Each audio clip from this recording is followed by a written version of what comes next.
ನಮಸ್ಕಾರ ವೀಕ್ಷಕರೇ, ನಮ್ಮ ಯೂಟ್ಯೂಬ್ ಚಾನಲ್ಗೆ ನಿಮಗೆಲ್ಲ ಸುಸ್ವಾಗತ. ಜೀವನದಲ್ಲಿ ಎಷ್ಟೇ ಕಷ್ಟಪಟ್ಟು ಸಂಪಾದನೆ ಮಾಡಿದರೂ ಕೆಲವೊಮ್ಮೆ ದಟ್ಟ ದರಿದ್ರ ಅನ್ನುವಂಥದ್ದು ಎಲ್ಲರನ್ನೂ ಕಾಡದೆ ಬಿಡುವುದಿಲ್ಲ. ಇಂತಹ ದಟ್ಟ ದರಿದ್ರವನ್ನು ಶನಿ ಮಹಾತ್ಮನ ದಯೆಯಿಂದ ಹೇಗೆ ಹೋಗಲಾಡಿಸುವುದು ಎಂಬುದರ ಸಂಪೂರ್ಣ ಮಾಹಿತಿಯನ್ನು ತಿಳಿಸಲಿದ್ದೇವೆ.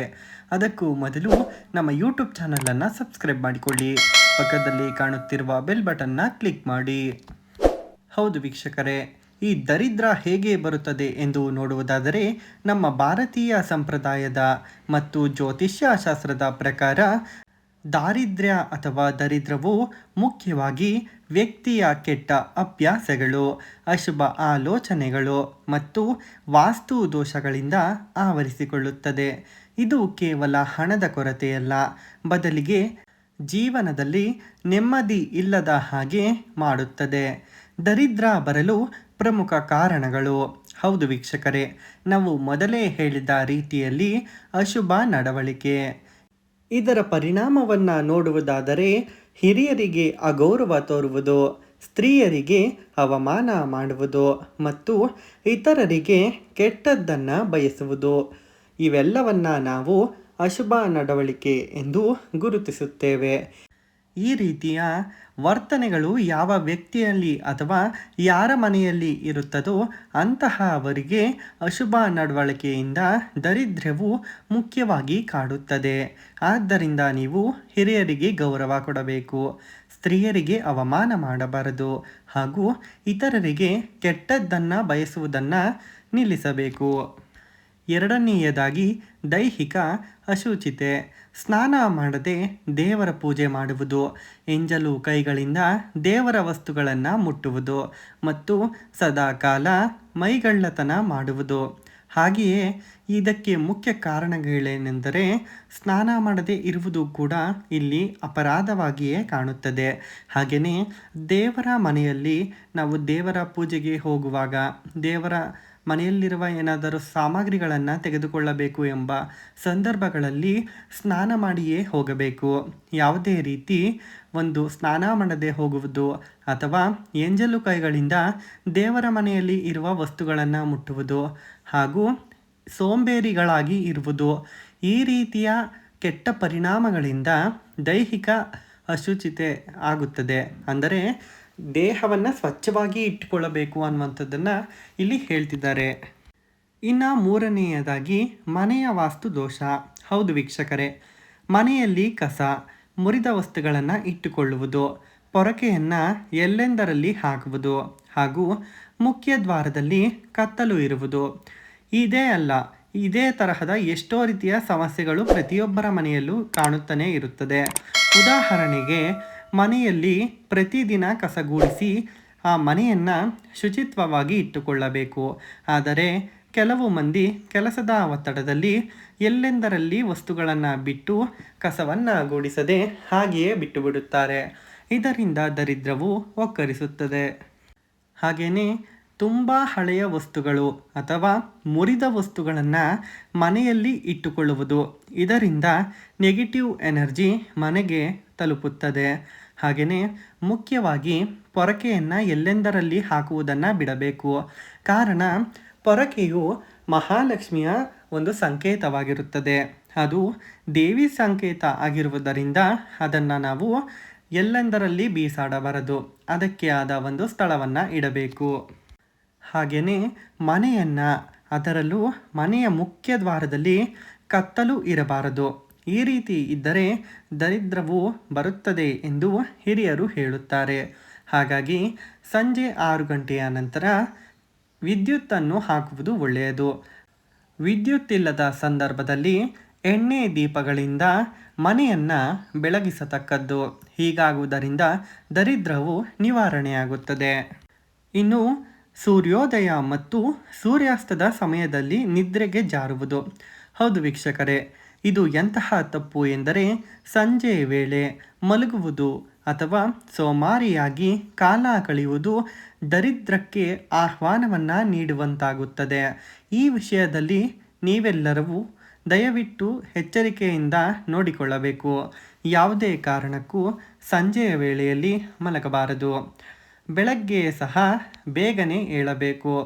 ಬೆಳಗ್ಗೆ ಹಾಗೂ ಸಂಜೆಯ ವೇಳೆ ಮಹಾಲಕ್ಷ್ಮಿ ಮನೆಗೆ ಬರುವ ಒಂದು ವೇಳೆಯಾಗಿರುವ ಕಾರಣ ನಾವು ದೇವಿಗೆ ಅಗೌರವವನ್ನು ತೋರಬಾರದು. ಇದರಲ್ಲಿ ಮುಖ್ಯವಾಗಿ ಸಂಜೆ ವೇಳೆಯಲ್ಲಂತೂ ಮಲಗಲೇಬಾರದು. ಇನ್ನು ಜ್ಯೋತಿಷ್ಯ ದೋಷ. ಹೌದು ವೀಕ್ಷಕರೇ, ಜಾತಕದಲ್ಲಿರುವ ದರಿದ್ರ ಯೋಗ ಅಥವಾ ಗ್ರಹಗಳ, ವಿಶೇಷವಾಗಿ ರಾಹುಗ್ರಹ, ಕೇತುಗ್ರಹ ಅಥವಾ ಶನಿಗ್ರಹಗಳ ಕೆಟ್ಟ ದೃಷ್ಟಿ, ಇದನ್ನು ನಿವಾರಣೆ ಮಾಡಿಸಿಕೊಳ್ಳಬೇಕು. ಇನ್ನು ಮುಂದಿನದ್ದು ನೋಡುವುದಾದರೆ ತುಳಸಿಯನ್ನು ನಿರ್ಲಕ್ಷ್ಯ ಮಾಡುವುದು. ಹೌದು ವೀಕ್ಷಕರೇ, ಮನೆಯಲ್ಲಿ ತುಳಸಿ ಗಿಡವನ್ನು ಒಣಗಲು ಬಿಡುವುದು ಅಥವಾ ತುಳಸಿ ಪೂಜೆಯನ್ನು ಮಾಡದೇ ಇರುವುದು, ಇದರಿಂದ ದರಿದ್ರವು ಬರುತ್ತದೆ. ಯಾವುದೇ ಕಾರಣಕ್ಕೂ ಮನೆಯಲ್ಲಿ ಇರುವಂತಹ ತುಳಸಿ ಗಿಡವನ್ನು ಒಣಗಿಸಲು ಬಿಡಬಾರದು. ಅದನ್ನು ಅಚ್ಚುಕಟ್ಟಾಗಿ ಪ್ರತಿದಿನ ನೀರನ್ನು ಹಾಕಿ ಬೆಳೆಸಬೇಕು. ಅದಕ್ಕೆ ಏನೆಲ್ಲ ಪೋಷಕಾಂಶಗಳು ಬೇಕೋ ಅದನ್ನು ನೀವು ಒದಗಿಸಬೇಕು. ಹಾಗೆಯೇ ಪ್ರತಿನಿತ್ಯವೂ ಬೆಳಗ್ಗೆ ಅಥವಾ ಸಂಜೆಯ ವೇಳೆ 2 ಸಮಯ ಪೂಜೆಯನ್ನು ಮಾಡಿದರೆ ಒಳ್ಳೆಯದು. ಆದರೆ ಆಗುತ್ತಿಲ್ಲ, ಕೆಲಸದ ಒತ್ತಡ, ಇನ್ನಿತರ ಸಮಸ್ಯೆಗಳು ಇದ್ದಾಗ ದಿನದಲ್ಲಿ 1 ವೇಳೆಯಾದರೂ ತುಳಸಿ ದೇವಿಗೆ ಪೂಜೆಯನ್ನು ಮಾಡಬೇಕು. ಇದರಿಂದ ಮಹಾಲಕ್ಷ್ಮಿಯು ಸಂತೃಪ್ತಿಯಾಗುತ್ತಾಳೆ. ಈ ದರಿದ್ರವನ್ನು ದೂರ ಮಾಡಲು ಪ್ರತಿದಿನ ಬೆಳಗ್ಗೆ ಮನೆಯನ್ನು ಶುಚಿಯಾಗಿ ಇಟ್ಟುಕೊಳ್ಳಬೇಕು. ತುಳಸಿ ಗಿಡಕ್ಕೆ ನೀರನ್ನು ಹಾಕುತ್ತಾ ಇರಬೇಕು ಮತ್ತು ಸದಾಕಾಲ ಸಕಾರಾತ್ಮಕವಾಗಿ ಯೋಚಿಸುವುದು ಉತ್ತಮ. ಇದಿಷ್ಟು ದರಿದ್ರವು ಹೇಗೆ ಮನೆಗೆ ಬರುತ್ತದೆ ಅಥವಾ ವ್ಯಕ್ತಿಯೊಳಗೆ ಅಡಗಿಕೊಳ್ಳುತ್ತದೆ ಎಂಬುದರ ಮಾಹಿತಿಯಾದರೆ, ಮುಂದಿನ ಪರಿಣಾಮವಾಗಿ ದರಿದ್ರವನ್ನು ಶನಿದೇವರ ಮಹಿಮೆಯಿಂದ ಹಾಗೆಯೇ ಅವರ ಮಂತ್ರದಿಂದ ಹೇಗೆ ತೊಲಗಿಸಬಹುದು ಎಂಬುದರ ಮಾಹಿತಿಯನ್ನು ಇವಾಗ ಕೊಡಲಿದ್ದೇವೆ. ದರಿದ್ರ ಅಥವಾ ಬಡತನ, ಇದರ ನಿವಾರಣೆಗಾಗಿ ಮತ್ತು ಆರ್ಥಿಕ ಸಂಕಷ್ಟಗಳಿಂದ ಮುಕ್ತಿ ಪಡೆಯಲು ಶನಿದೇವರನ್ನು ಶ್ರದ್ಧಾಭಕ್ತಿಯಿಂದ ಪೂಜಿಸಬೇಕು. ಶನಿವಾರದಂದು ಸ್ನಾನ ಮಾಡಿ ಕಪ್ಪು ಬಟ್ಟೆ ಧರಿಸಿ ಎಳ್ಳೆಣ್ಣೆ ದೀಪ ಹಚ್ಚಿ ಶನಿದೇವರಿಗೆ ಈ ಕೆಳಕಂಡಂತೆ ಮಂತ್ರಗಳನ್ನು ಪಠಿಸುವುದರಿಂದ ಸಕಲೈಶ್ವರ್ಯಗಳು ಪ್ರಾಪ್ತಿಯಾಗುತ್ತವೆ. ದರಿದ್ರ ನಿವಾರಕ ಶನಿ ಮಂತ್ರಗಳು. ಹೌದು ವೀಕ್ಷಕರೇ, ಮೊದಲನೆಯದಾಗಿ ಶನಿ ಮೂಲ ಬೀಜ ಮಂತ್ರ. ಹೌದು, ಇದು ಶನೇಶ್ವರನ ಮೂಲ ಬೀಜ ಮಂತ್ರವಾಗಿದೆ. ಇದು ಸರಳ ಮತ್ತು ಶಕ್ತಿಶಾಲಿಯಾದ ಮಂತ್ರವಾಗಿದೆ. ಹೌದು ವೀಕ್ಷಕರೇ, ಮಂತ್ರವನ್ನು ನಾನೊಮ್ಮೆ ಹೇಳುತ್ತೇನೆ. ಓಂ ಪ್ರಾಂ ಪ್ರೀಂ ಪ್ರೌಂ ಸಹ ಶನೈಶ್ಚರಾಯ ನಮಃ. ಇದಷ್ಟೇ ಅಲ್ಲದೆ ಶನಿದೇವನ ಮೂಲ ಮಂತ್ರ ಓಂ ಶನೈಶ್ಚರಾಯ ವಿದ್ಮಹೇ ಕೃಷ್ಣಾಯ ಧೀಮಹಿ ತನ್ನೋ ಶನಿ ಪ್ರಚೋದಯಾತ್. ಈ ಮಂತ್ರವನ್ನು ಪಠಿಸುವುದರಿಂದ ಸಹ ದರಿದ್ರವು ದೂರವಾಗುತ್ತದೆ. ಹಾಗೆಯೇ ದಶರಥಕೃತ ಶನಿ ಸ್ತೋತ್ರ, ಇದನ್ನು ನಿಮಗೆ ಪಠಿಸಲು ಅಸಾಧ್ಯವಾದಲ್ಲಿ ನೀವು ದಶರಥಕೃತ ಶನಿ ಸ್ತೋತ್ರವನ್ನು ವಿಡಿಯೋ ಮೂಲಕ ಕೇಳಬಹುದು. ಇದನ್ನು ನೀವು ದಶರಥಕೃತ ಶನಿ ಸ್ತೋತ್ರ ಎಂದು ಕನ್ನಡದಲ್ಲಿ ಯೂಟ್ಯೂಬಲ್ಲಿ ಸರ್ಚ್ ಮಾಡಿದರೆ ನಿಮಗೆ ಆ ವಿಡಿಯೋ ದೊರಕುತ್ತದೆ. ಹಾಗೆಯೇ ನಾನು ಇವಾಗ ದಶರಥಕೃತ ಶನಿ ಸ್ತೋತ್ರವನ್ನು ಪಠಿಸುತ್ತಿದ್ದೇನೆ. ಕೋಣಸ್ಥೋ ಪಿಂಗಲೋ ಬಭ್ರುಹು ಕೃಷ್ಣೋ ರೌದ್ರಾಂತಕೋ ಯಮಃ ಸೌರಿಹಿ ಶನೈಶ್ಚರೋ ಮಂದಃ ಪಿಪಲ್ಲಾದೇನ ಸಂಸ್ತುತಃ. ಹಾಗೆಯೇ ನೀವು ಶನಿದೇವನ ದೇವಸ್ಥಾನಕ್ಕೆ ಭೇಟಿ ನೀಡುವ ಮೂಲಕ ಸಹ ದರಿದ್ರವನ್ನು ತೊಲಗಿಸಬಹುದು. ಅಲ್ಲಿ ನೀವು ಎಳ್ಳೆಣ್ಣೆಯ ಬತ್ತಿಯನ್ನು ದೇವರ ಮುಂದೆ ಹಚ್ಚಬೇಕು. ಹಾಗೆಯೇ ಬಡವರಿಗೆ ಕಪ್ಪು ವಸ್ತ್ರಗಳನ್ನು ದಾನ ಮಾಡಬೇಕು. ಹಾಗೆಯೇ ಪಾದರಕ್ಷೆಗಳನ್ನು ದಾನ ಮಾಡಬೇಕು. ಮುಖ್ಯವಾಗಿ ಹಸಿದಿರುವ ವ್ಯಕ್ತಿಗೆ ಊಟವನ್ನು ಕೊಡಿಸುವುದರಿಂದ ಅಥವಾ ಆಹಾರ ದಾನವನ್ನು ಮಾಡುವುದರಿಂದ ಸಹ ನಿಮ್ಮ ದರಿದ್ರವು ನಾಶವಾಗುತ್ತದೆ. ನೀವು ಪ್ರತಿನಿತ್ಯ ಶನೀಶ್ವರ ಮೂಲ ಮಂತ್ರ ಹಾಗೆಯೇ ದಶರಥಕೃತ ಶನಿ ಸ್ತೋತ್ರವನ್ನು ವಿಡಿಯೋ ಮೂಲಕ ಕೇಳಬಹುದು. ಇದರಿಂದ ಸಹ ನಿಮ್ಮ ಮನೆಯಲ್ಲಿ ಪಾಸಿಟಿವ್ ಎನರ್ಜಿ ಬರುತ್ತದೆ. ನೋಡಿದಿರಲ್ಲ ವೀಕ್ಷಕರೇ, ಇದಾಗಿತ್ತು ದರಿದ್ರವನ್ನು ಮನೆಯಿಂದ ತೊಲಗಿಸಲು ಸುಲಭವಾದ ಮಾರ್ಗ.